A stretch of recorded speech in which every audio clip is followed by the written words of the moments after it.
Welcome to all. നമുക്കിനി discuss ചെയ്യാനുള്ളത് ഷെയറും ഡിബഞ്ചറും തമ്മിലുള്ള ഡിഫറൻസ് ആണ്. ഇപ്പം ഡിബഞ്ചർ എന്താ നമ്മൾ കഴിഞ്ഞ വീഡിയോ കണ്ടവർക്ക് കൃത്യമായ ധാരണയായി ഉണ്ടാവും.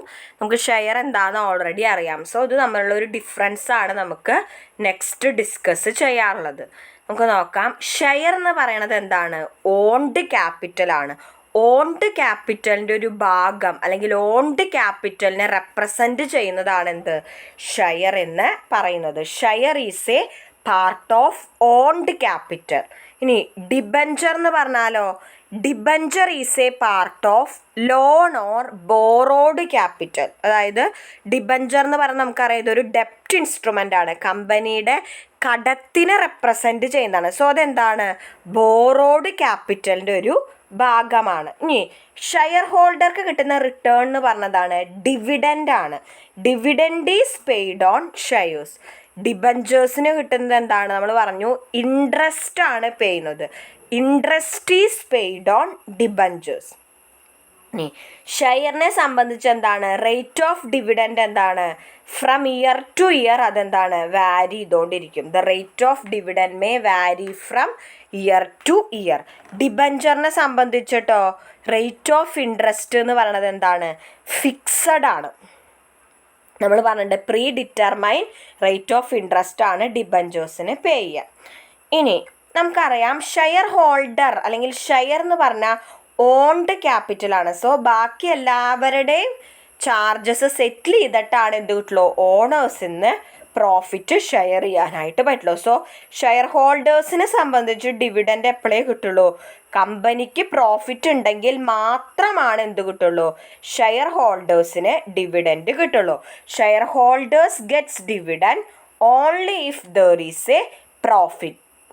പക്ഷെ ഡിബഞ്ചർ ഹോൾഡേഴ്സിനോ കമ്പനി പ്രോഫിറ്റ് ഉണ്ടാക്കിയാലും ഉണ്ടാക്കിയില്ലെങ്കിലും എന്ത് വേണം? ഡിബഞ്ചർ ഹോൾഡേഴ്സിന് ഇൻട്രസ്റ്റ് കൊടുക്കണം. അതൊരു ഒബ്ലിഗേഷൻ ആണ്, ലീഗൽ ഒബ്ലിഗേഷൻ. ബിക്കോസ് എന്താണ്? അതൊരു ചാർജ് ആയിട്ടാണ്. നമ്മുടെ ഡിവിഡൻഡ് എന്ന് പറഞ്ഞതാണ് പ്രോഫിറ്റിൽ നിന്നുള്ള അപ്രോപ്രിയേഷനാണ് അല്ലേ? നമ്മൾ ഡിവിഡൻഡ് ഒരിക്കലും എക്സ്പെൻസ് ആയിട്ട് കുറയ്ക്കാറില്ല. Net profit after tax calculate ചെയ്തിട്ടാണ് നമ്മൾ എന്ത് ചെയ്യുക? ഡിവിഡൻഡ് കൊടുക്കുക. സോ ഇതൊരു അപ്രോപ്രിയേഷൻ ആയിട്ടാണ് പ്രോഫിറ്റിൽ നിന്നും എല്ലാ എക്സ്പെൻസും മീറ്റ് ചെയ്തതിന് ശേഷം പങ്കുവെക്കുന്നത്. പക്ഷേ ഇൻട്രസ്റ്റ് എന്ന് പറഞ്ഞാൽ നമുക്കറിയാം profit and loss account it is an expense. So ഇതെന്താണ്? പ്രോഫിറ്റിനെതിരെയുള്ള ഒരു ചാർജാണ്. So it is an charge item and it is compulsory legal obligation. Then share എന്ന് പറഞ്ഞാൽ എന്താണ്? അൺസെക്വേർഡ് ആണ്. ചിലപ്പോൾ വൈൻഡിങ് അപ്പിൻ്റെ സമയത്ത് എന്താണ് കമ്പനി നഷ്ടത്തിലാണെങ്കിൽ എന്താണ് ഷെയർ ഹോൾഡേഴ്സിന് അവരുടെ ക്യാപിറ്റൽ ഒന്നും തിരിച്ച് കിട്ടില്ല. So share is unsecured. പക്ഷെ ഡിബഞ്ചർ എപ്പോഴും ജനറലി എന്താണ്? സെക്വേർഡ് ആണ്. ഡിബഞ്ചർ എപ്പോഴും ഇഷ്യൂ ചെയ്യുക കമ്പനിയുടെ ഏതെങ്കിലും സ്പെസിഫിക് അസറ്റിൻ്റെ മുകളിൽ ചാർജ് ക്രിയേറ്റ് ചെയ്തിട്ട് അല്ലെങ്കിൽ കമ്പനിയുടെ ഓവറോൾ അസറ്റിൻ്റെ മുകളിൽ ചാർജ് ക്രിയേറ്റ് ചെയ്തിട്ടാണ് നോർമലി ഇഷ്യൂ ചെയ്യുക. ഷെയർ അങ്ങനെ ചാർജ് ക്രിയേറ്റ് ചെയ്തിട്ടല്ല issue, because it is an own capital. ഇനി നമുക്കറിയാം ഷെയർ എന്ന് പറഞ്ഞാൽ പാർട്ട് ഓഫ് ഓൺഡ് ക്യാപിറ്റൽ ആണ്. സോ ഷെയർ ഹോൾഡർ എന്ന് പറഞ്ഞാൽ ആരാണ്? ഓണറാണ്. Owner means proprietor of the company. പക്ഷെ ഡിബഞ്ചർ ഹോൾഡർ എന്ന് പറഞ്ഞാൽ എന്താണ്? ഡിബഞ്ചർ എന്ന് പറഞ്ഞാൽ തന്നെ അക്നോളജ്മെൻറ്റ് ഓഫ് ഡെപ്റ്റ് ആണ്. It is part of borrowed capital. So debenture ഹോൾഡറിന് നമ്മൾ യൂഷ്വലി ക്രെഡിറ്റർ ആയിട്ടാണ് ട്രീറ്റ് ചെയ്യുക, നമ്മൾ കടം മേടിച്ച ആൾ. ഇനി ഷെയർ ഹോൾഡർക്ക് എന്തുണ്ട്? വോട്ടിംഗ് റൈറ്റ് ഉണ്ട്. പക്ഷെ ഡിബഞ്ചർ ഹോൾഡർക്ക് എന്തില്ല? ഒരു വോട്ടിംഗ് റൈറ്റും ഇല്ല. ഇനി ഷെയർസ് നമ്മുടെ കമ്പനീസ് ആക്ട് 2013 പ്രകാരം എന്ത് ചെയ്യാൻ പറ്റില്ല? ഡിസ്കൗണ്ടിൽ ഇഷ്യൂ ചെയ്യാനായിട്ട് പറ്റില്ല. അത് പ്രൊഹിബിറ്റഡ് ആണ്. പക്ഷെ ഡിബഞ്ചേഴ്സ് നമുക്ക് എന്ത് ചെയ്യാം? ഡിസ്കൗണ്ടിൽ ഇഷ്യൂ ചെയ്യാനായിട്ട് പറ്റും. Debentures can be issued at discount. So ഇതാണ് നമ്മുടെ ഷെയറും ഡിബഞ്ചറും തമ്മിലുള്ള ഡിഫറൻസ്. അപ്പോൾ അത് പഠിക്കണം. ഇനി നമുക്ക് നെക്സ്റ്റ് ഡിസ്കസ് ചെയ്യാനുള്ളത് കൈൻഡ്സ് ഓഫ് ഡിബഞ്ചേഴ്സ് ആണ്. നമ്മൾ കൈൻഡ്സ് ഓഫ് പ്രിഫറൻസ് ഷെയർസ് ഒക്കെ ഡിസ്കസ് ചെയ്തിട്ടുണ്ടായിരുന്നു. ഇനി അടുത്തത് നമുക്കുള്ളത് കൈൻഡ്സ് ഓഫ് ഡിബഞ്ചേഴ്സ് ആണ്. ഡിബഞ്ചറിനെ നമുക്ക് ഓരോരോ ബേസ് വെച്ചിട്ട്, ആദ്യത്തെ ബേസ് വെച്ചിട്ടുള്ളതെന്ന് പറയുന്നത് on the basis of registration. രജിസ്ട്രേഷൻ്റെ ബേസിൽ ഡിബഞ്ചേഴ്സിനെ രണ്ടായിട്ട് തരംതിരിക്കാം. എന്താണ്? രജിസ്റ്റേർഡ് ഡിബഞ്ചേഴ്സ് എന്നും ബിയറർ ഡിബഞ്ചേഴ്സ് എന്നും. രജിസ്റ്റേർഡ് ഡിബഞ്ചേഴ്സ് എന്ന് പറഞ്ഞാൽ എന്താണെന്ന് വെച്ചാൽ അത് കമ്പനീനെ അറിയിച്ചുകൊണ്ട് മാത്രമേ നമുക്ക് എന്ത് ചെയ്യാൻ പറ്റുള്ളൂ, മറ്റൊരാൾക്ക് ആ ഡിബഞ്ചർ ട്രാൻസ്ഫർ ചെയ്യാനായിട്ട് പറ്റുള്ളൂ. അതായത് അങ്ങനെ നമ്മൾ ട്രാൻസ്ഫർ ചെയ്യുമ്പോൾ എന്ത് ചെയ്യണം, കമ്പനിയുടെ രജിസ്റ്ററിൽ ആ മാറ്റം വരുത്തണം. അതായത് ട്രാൻസ്ഫർ ഡീഡ് ഉപയോഗിച്ച് മാത്രമേ നമുക്ക് അത് വേറൊരാൾക്ക് ആ ഡിബഞ്ചർ ട്രാൻസ്ഫർ ചെയ്യാനായിട്ട് പറ്റുള്ളൂ. കാരണം എന്താണെന്ന് വെച്ചാൽ ഈ രജിസ്റ്റേർഡ് ഡിബഞ്ചേഴ്സിൻ്റെ മുകളിലുള്ള ഇൻട്രസ്റ്റ് കമ്പനിയുടെ ഡിബഞ്ചർ രജിസ്റ്റർ പറഞ്ഞിട്ടൊരു ബുക്കുണ്ട്. ആ ബുക്കിൽ ആരുടെ പേരും അഡ്രസ്സാണോ ഉള്ളത് അവർക്കാണ് എന്ത് കൊടുക്കുക, ആ ഡിബഞ്ചറിൻ്റെ മുകളിലുള്ള ഇൻട്രസ്റ്റും ക്യാപിറ്റലിൻ്റെ റീപേയ്മെൻറ്റും കമ്പനി കൊടുക്കുക. ഇങ്ങനെയുള്ള ഡിബഞ്ചറുകൾക്ക് കമ്പനി രജിസ്റ്റർ മെയിൻറ്റെയിൻ ചെയ്യും. സോ കമ്പനീനെ അറിയിച്ച് ട്രാൻസ്ഫർ ഡീഡിലൂടെ എന്ത് ചെയ്യാൻ പറ്റുള്ളൂ, ഒരാളിൽ നിന്ന് മറ്റാളിലേക്ക് ഡിബഞ്ചേഴ്സ് ട്രാൻസ്ഫർ ചെയ്യാൻ പറ്റുള്ളൂ. സോ അതെന്താണ്, രജിസ്റ്ററിലും ആളുടെ പേര് മാറും. ഇതിനെയാണ് നമ്മൾ എന്ത് പറയുന്നത്, രജിസ്റ്റേർഡ് ഡിബഞ്ചേഴ്സ് എന്ന് പറയുന്നത്. ഇവിടെ ഡിബഞ്ചറിൻ്റെ ക്യാപിറ്റൽ ആണെങ്കിലും ഇൻട്രസ്റ്റ് ആണെങ്കിലും കമ്പനി ചെയ്യുന്നത് ആർക്കാന്ന് വെച്ചാൽ കമ്പനിയുടെ രജിസ്റ്റർ ഓഫ് ഡിബഞ്ചർ ഹോൾഡറിൽ ആരുടെ പേരും അഡ്രസ്സാണുള്ളത് അവർക്കാണ് കൊടുക്കുക. ഈ ഡിബഞ്ചേഴ്സ് നമുക്ക് എന്ത് ചെയ്യാൻ പറ്റില്ല, കമ്പനിയുടെ അറിവില്ലാതെ മിയർ ഒരു ഡെലിവറിയിലൂടെ ട്രാൻസ്ഫർ ചെയ്യാൻ പറ്റില്ല. കമ്പനീനെ അക്നോളജ് ചെയ്തുകൊണ്ട് ട്രാൻസ്ഫർ ഡീഡിലൂടെ മാത്രമേ എന്ത് ചെയ്യാൻ പറ്റുള്ളൂ, ഡിബഞ്ചേഴ്സ് ട്രാൻസ്ഫർ ചെയ്യാനായിട്ട് പറ്റുള്ളൂ. അതാണ് എന്ത്, രജിസ്റ്റേർഡ് ഡിബഞ്ചേഴ്സ്. ബിയറർ ഡിബഞ്ചേഴ്സ് എന്ന് പറഞ്ഞാൽ എന്താണെന്ന് വെച്ചാൽ ബിയറർ ഡിബഞ്ചേഴ്സിനെ സംബന്ധിച്ച് എന്താണ്, ഇൻട്രസ്റ്റ് ആണെങ്കിലും ക്യാപിറ്റൽ ആണെങ്കിലും പേ ചെയ്യുന്നത് ആരുടെ കയ്യിലാണോ ആ ഡിബഞ്ചർ സർട്ടിഫിക്കറ്റ് ഉള്ളത് അവർക്കാണ് എന്ത് ചെയ്യുന്നത്, പേയ്മെൻറ്റ് നടത്തുന്നത്. ജസ്റ്റ് നമുക്ക് സ്റ്റോക്ക് എക്സ്ചേഞ്ചിൽ മിയർ ഡെലിവറിയിലൂടെ എന്ത് ചെയ്യാൻ പറ്റും, ഒരാളിൽ നിന്ന് മറ്റൊരാളിലേക്ക് ഡിബഞ്ചേഴ്സ് ട്രാൻസ്ഫർ ചെയ്യാൻ പറ്റും. ബിയറർ ഡിബഞ്ചേഴ്സിൻ്റെ സംബന്ധിച്ച് കമ്പനി എന്ത് ചെയ്യുന്നില്ല, രജിസ്റ്റർ മെയിൻറ്റെയിൻ ചെയ്യുന്നില്ല. അതൊരു ജസ്റ്റ് നമ്മളൊരാൾക്ക് ആ സർട്ടിഫിക്കറ്റ് ഡെലിവർ ചെയ്ത് കഴിഞ്ഞാൽ ഇറ്റ് ക്യാൻ ബി ട്രാൻസ്ഫേർഡ്. അവിടെ ട്രാൻസ്ഫറിന് ഡീഡ് ആവശ്യമില്ല, കമ്പനിയുടെ നോളേജ് ഒന്നും ആവശ്യമില്ല. Bearer debentures can be transferred by mere delivery and the debentures are payable to the bearer. Bearer എന്ന് പറഞ്ഞാൽ ആരുടെ കയ്യിലാണോ, ബിയറർ അല്ല കേട്ടോ, ബെയറർ എന്ന് പറഞ്ഞാൽ ആരുടെ കയ്യിലാണോ ആ ഡിബഞ്ചർ ഉള്ളത് അയാൾക്കാണ് എന്ത് ചെയ്യുന്നത്, ക്യാപിറ്റലും ഇൻട്രസ്റ്റും പേ ചെയ്യുക. സോ രജിസ്ട്രേഷൻ്റെ ബേസിൽ രജിസ്റ്റേർഡ് ഡിബഞ്ചേഴ്സും ബെയറർ ഡിബഞ്ചേഴ്സും. രജിസ്റ്റേർഡ് ഡിബഞ്ചേഴ്സ് എന്ന് പറഞ്ഞാൽ എന്താണ്, ഡിബഞ്ചർ ഹോൾഡേഴ്സിൻ്റെ രജിസ്റ്റർ ഉള്ള ആൾക്കാണ് ഡിബഞ്ചർ പേ ചെയ്യുക. അത് ട്രാൻസ്ഫർ ഡീഡിലൂടെ മാത്രമാണ് നമുക്ക് മറ്റൊരാൾക്ക് ട്രാൻസ്ഫർ ചെയ്യാൻ പറ്റുള്ളൂ, only with the knowledge of company. പക്ഷേ ബെയറർ ഡിബഞ്ചർ എന്ന് പറഞ്ഞാൽ എന്താണ്, ബെയറർ ആരാണോ ആ ഡിബഞ്ചറിൻ്റെ ഓണർ, ആരുടെ കയ്യിലാണ് ആ ഡിബഞ്ചർ ഉള്ളത് അയാൾക്കാണ് ഇൻട്രസ്റ്റും ക്യാപിറ്റലും പേ ചെയ്യുക.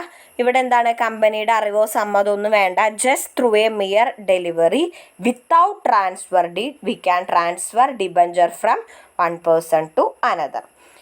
ഇനി അടുത്തൊരു ബേസിസ് എന്ന് പറയുന്നത് on the basis of security ആണ്. സെക്യൂരിറ്റിയുടെ ബേസിലും ഡിബഞ്ചേഴ്സിനെ രണ്ടായിട്ട് തരംതിരിച്ചിട്ടുണ്ട്. സെക്വേർഡ് ഓർ മോർഗേജ് ഡിബഞ്ചേഴ്സും അൺസെക്വേർഡ് ഓർ നെയ്ക്കഡ് ഡിബഞ്ചേഴ്സും. സെക്വേർഡ് ഓർ മോർഗേജ് ഡിബഞ്ചേഴ്സ് എന്ന് പറഞ്ഞാൽ എന്താണെന്ന് വെച്ചാൽ കമ്പനിയുടെ അസറ്റ് വെച്ച് സെക്യൂർ ആക്കിയ ഡിബഞ്ചേഴ്സിനെയാണ് എന്ത് പറയുന്നത്, സെക്വേർഡ് ഡിബഞ്ചേഴ്സ് എന്ന് പറയുന്നത്. അത് മേ ബി ഒരു സ്പെസിഫിക് അസറ്റ് വെച്ചിട്ടായിരിക്കാം സെക്വേർഡ് ആയിരിക്കുന്നത്, അല്ലെങ്കിൽ എന്തായിരിക്കാം, ജനറലി കമ്പനിയുടെ ഓൾ അസറ്റ് വെച്ചിട്ടായിരിക്കാം. അതായത് ഈ ഡിബഞ്ചറിൻ്റെ എമൗണ്ട് കമ്പനിക്ക് പേ ചെയ്യാൻ പറ്റിയില്ലെങ്കിൽ they can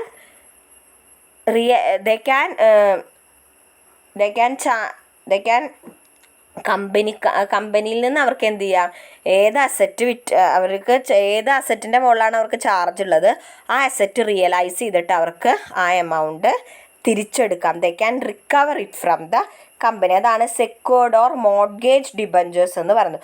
unsecured or naked debentures എന്ന് പറഞ്ഞതാണ്. അത് സെക്വേർഡ് ഡിബഞ്ചേഴ്സ് അല്ല, ജസ്റ്റ് ഷെയർ പോലെ അങ്ങോട്ട് ഇഷ്യൂ ആണ്. They are not secured on any asset. അവർക്ക് ഡിബഞ്ചർ ക്യാപിറ്റൽ തിരിച്ച് കിട്ടിയില്ലെങ്കിൽ കമ്പനിയുടെ അസറ്റ് റിയലൈസ് ചെയ്തിട്ട് എമൗണ്ട് റിക്കവർ ചെയ്യാനായിട്ട് പറ്റില്ല. അതുകൊണ്ടാണ് അവരെ അൺസെക്വേർഡ് ഓർ നെയ്ക്കഡ് ഡിബഞ്ചേഴ്സ് എന്ന് പറയുന്നത്. ഇനി അടുത്തതാണ് on the basis of redemption. Redemption എന്ന് പറഞ്ഞാൽ റീപേയ്മെൻറ്റ് എന്താണ് അർത്ഥം? Redemption means repayment. അപ്പോൾ റിഡീമബിൾ ഡിബഞ്ചേഴ്സും ഉണ്ട്, ഇറിഡീമബിൾ അല്ലെങ്കിൽ പെർപെക്ച്വൽ ഡിബഞ്ചേഴ്സും ഉണ്ട്. റിഡീമബിൾ ഡിബഞ്ചേഴ്സ് എന്ന് പറഞ്ഞാൽ എന്താണെന്ന് വെച്ചാൽ ഒരു ഫിക്സഡ് പീരീഡ് കഴിഞ്ഞാൽ ഈ ഡിബഞ്ചറിൻ്റെ മുകളിൽ നമ്മൾ റൈസ് ചെയ്ത എമൗണ്ട് എന്ത് ചെയ്യണം? ഒന്നില്ലെങ്കിൽ ലംസമായിട്ട് അല്ലെങ്കിൽ ഇൻസ്റ്റാൾമെൻ്റ് ആയിട്ട് കമ്പനി ഡിബഞ്ചർ ഹോൾഡേഴ്സിന് അല്ലെങ്കിൽ ബോറോവർക്ക് തിരിച്ചു കൊടുക്കണം. അതിനെയാണ് നമ്മൾ എന്ത് പറയുന്നത്? റിഡീമബിൾ ഡിബഞ്ചർ എന്ന് പറയുന്നത്. Debentures R repayable after A fixed period. നമ്മുടെ കമ്പനീസ് ആക്ട് 2013 പ്രകാരം ഒരു സെക്വേർഡ് ഡിബഞ്ചറിൻ്റെ റിഡംഷൻ പീരീഡ് 10 കൊല്ലത്തിനെക്കാട്ടിലും കൂടാനായിട്ട് പാടില്ല. പക്ഷേ ഇൻഫ്രാസ്ട്രക്ചർ പ്രൊജക്റ്റിൽ എൻഗേജ് ചെയ്ത കമ്പനികളാണെങ്കിൽ അവർക്ക് മാക്സിമം 30 കൊല്ലം വരെയുള്ള റിഡീമബിൾ ഡിബഞ്ചേഴ്സ് ഇഷ്യൂ ചെയ്യാനായിട്ട് പറ്റും. സോ ഒരു ഫിക്സഡ് പീരീഡ് കഴിഞ്ഞാൽ കമ്പനി റീപേ ചെയ്യേണ്ട ഡിബഞ്ചേഴ്സിനെയാണ് നമ്മൾ എന്ത് പറയുന്നത്? റിഡീമബിൾ ഡിബഞ്ചേഴ്സ് എന്ന് പറയുന്നത്. ഇനി നെക്സ്റ്റ് വരുന്നതാണ് ഇറിഡീമബിൾ ഓർ പെർപെക്ച്വൽ ഡിബഞ്ചേഴ്സ് എന്ന് പറയുന്നത്. ഈ ഡിബഞ്ചേഴ്സ് എന്തല്ല? റിഡീമബിൾ അല്ല. കമ്പനിയുടെ ലൈഫ് ടൈമിൽ എന്തല്ല? അത് റിഡീമബിൾ അല്ല. ഈ ക്യാപിറ്റൽ നമ്മൾ തിരിച്ചു കൊടുക്കുന്നത് കമ്പനി വൈൻഡപ്പ് ചെയ്യുമ്പോഴാണ്. അല്ലാതെ ഒരു ഫിക്സഡ് പീരീഡ് കഴിഞ്ഞാൽ ആ ക്യാപിറ്റൽ നമ്മൾ തിരിച്ചു കൊടുക്കില്ല. എന്നാണോ കമ്പനി സ്റ്റോപ്പ് ചെയ്യുന്നത്, ഷട്ട് ഡൗൺ ചെയ്യുന്നത്, അല്ലെങ്കിൽ വൈൻഡപ്പ് ചെയ്യുന്നത്, അല്ലെങ്കിൽ ലിക്വിഡേറ്റ് ചെയ്യുന്നത്, ആ സമയത്തെ ആ ക്യാപിറ്റൽ നമ്മൾ എന്ത് ചെയ്യുള്ളൂ? തിരിച്ചു കൊടുക്കുള്ളൂ. അല്ലെങ്കിൽ ഡിബഞ്ചേഴ്സിലൂടെ റൈസ് ചെയ്ത എമൗണ്ട് റീപേ ചെയ്യുള്ളൂ. അങ്ങനെയുള്ള ഡിബഞ്ചേഴ്സാണ് എന്ത്? Irredeemable or perpetual debentures. ഇനി നെക്സ്റ്റ് വരുന്നതാണ് on the basis of convertibility. കൺവേർട്ടബിലിറ്റിയുടെ ബേസിൽ കൺവേർട്ടബിൾ ഡിബഞ്ചേഴ്സ് എന്നും നോൺ കൺവേർട്ടബിൾ ഡിബഞ്ചേഴ്സ് എന്നും പറയുന്നത്. കൺവേർട്ടബിൾ ഡിബഞ്ചേഴ്സ് എന്ന് പറഞ്ഞാൽ എന്താണെന്ന് വെച്ചാൽ ഡിബഞ്ചർ ഹോൾഡറുടെ ഇഷ്ടത്തിനനുസരിച്ച് at the option of debenture holder അവരുടെ ഡിബഞ്ചേഴ്സ് അവർക്ക് എന്ത് ചെയ്യാം? ഒരു പീരീഡ് കഴിഞ്ഞാൽ ഷെയർ ആയിട്ട് കൺവേർട്ട് ചെയ്യാം. These are the debentures at the option of holder can be convert into shares within or after a certain period. അത് 2 തരത്തിലുണ്ട്. ഫുള്ളി കൺവേർട്ടബിൾ ഡിബഞ്ചേഴ്സും partially convertible debentures. Fully convertible debentures എന്ന് പറഞ്ഞാൽ ഡിബഞ്ചറിൻ്റെ full amount ഷെയറിലേക്ക് convert ചെയ്യാം. Partially convertible എന്ന് പറഞ്ഞാൽ കുറച്ച് ഭാഗമേ പറ്റുള്ളൂ. നോൺ കൺവേർട്ടബിൾ ഡിബഞ്ചേഴ്സ് എന്ന് പറഞ്ഞാൽ എന്താണ്? അത് ഷെയറിലേക്ക് കൺവേർട്ട് ചെയ്യാനായിട്ട് പറ്റില്ല. അങ്ങനെ ഒരു ഓപ്ഷൻ ഷെയർ ഹോൾഡർക്ക് കൊടുക്കാതെ ഇഷ്യൂ ചെയ്യുന്ന ഡിബഞ്ചേഴ്സ് ആണ് എന്ത്? നോൺ കൺവേർട്ടബിൾ ഡിബഞ്ചേഴ്സ് എന്ന് പറയുന്നത്. ഇനി നെക്സ്റ്റ് വരുന്നതാണ് ഡിബഞ്ചർ വിത്ത് പാരി പാസു ക്ലോസ്. അതെന്താണെന്നാണ്. അത് വേറെ ഒന്നുമല്ല, നമ്മളൊരു പർട്ടിക്കുലർ സീരീസിൽ ഉള്ള ഡിബഞ്ചേഴ്സ് എന്താണ്? ഒരു ഗ്രൂപ്പായിട്ടാണ് ട്രീറ്റ് ചെയ്യുക. ചിലപ്പോൾ ആ ഡിബഞ്ചേഴ്സ് എന്താണ്? ചില ഡിബഞ്ചേഴ്സ് 10 കൊല്ലം മുമ്പ് ഇഷ്യൂ ചെയ്തായിരിക്കും, ചില ഡിബഞ്ചേഴ്സ് 2 കൊല്ലം മുമ്പ് ഇഷ്യൂ ചെയ്താവും, ചില ഡിബഞ്ചേഴ്സ് 6 മാസം മുമ്പ് ഇഷ്യൂ ചെയ്താവും. പക്ഷേ ആ ടൈമിങ്ങിൽ നിന്നപ്പുറത്ത് എന്താണ്? ആ ഒരു ക്ലാസ് ഓഫ് ഡിബഞ്ചേഴ്സ് നമ്മൾ ഒരു ഗ്രൂപ്പായിട്ടാണ് ട്രീറ്റ് ചെയ്യുക. സോ നമ്മൾ വൈൻഡപ്പിൻ്റെ സമയത്ത് ഡിബഞ്ചർ ക്യാപിറ്റൽ പേ ചെയ്യുമ്പോൾ ഇപ്പോൾ നമുക്ക് എമൗണ്ടിൽ ഷോർട്ട് ഉണ്ടെങ്കിൽ നമ്മൾ എന്ത് ചെയ്യണം? എല്ലാ ഡിബഞ്ചേഴ്സിനും പ്രപ്പോർഷനേറ്റ് ആയിട്ട് ആ ക്യാപിറ്റൽ പേ ചെയ്യണം. അതായത് നമ്മൾക്ക് 2 ലക്ഷം രൂപ ഡിബഞ്ചേഴ്സിന് ശരിക്കും കൊടുക്കാനുള്ളത്, കമ്പനിയുടെ കയ്യിൽ എന്താണ്? ആകെ 50,000 രൂപയേ ഉള്ളൂ. സോ അവിടെ ഒരു ഷോർട്ട് ഓഫ് ക്യാപിറ്റൽ ഉണ്ട്. അപ്പോൾ എന്ത് ചെയ്യണം? ഈ 50,000 രൂപ എല്ലാ ഡിബഞ്ചർ ഹോൾഡേഴ്സിനും തുല്യമായിട്ട് വീതിച്ചു കൊടുക്കും. തുല്യമായിട്ട് പറഞ്ഞാൽ അവരുടെ കയ്യിൽ നിന്നും റൈസ് ചെയ്ത എമൗണ്ടിനനുസരിച്ച് വീതിച്ചു കൊടുക്കണം. അല്ലാതെ 10 കൊല്ലം മുമ്പ് ഇഷ്യൂ ചെയ്ത ഡിബഞ്ചറിന് ആദ്യം കൊടുക്കുക, 5 കൊല്ലം മുമ്പുള്ളതിന് പിന്നെ കൊടുക്കുക, അങ്ങനെയല്ല.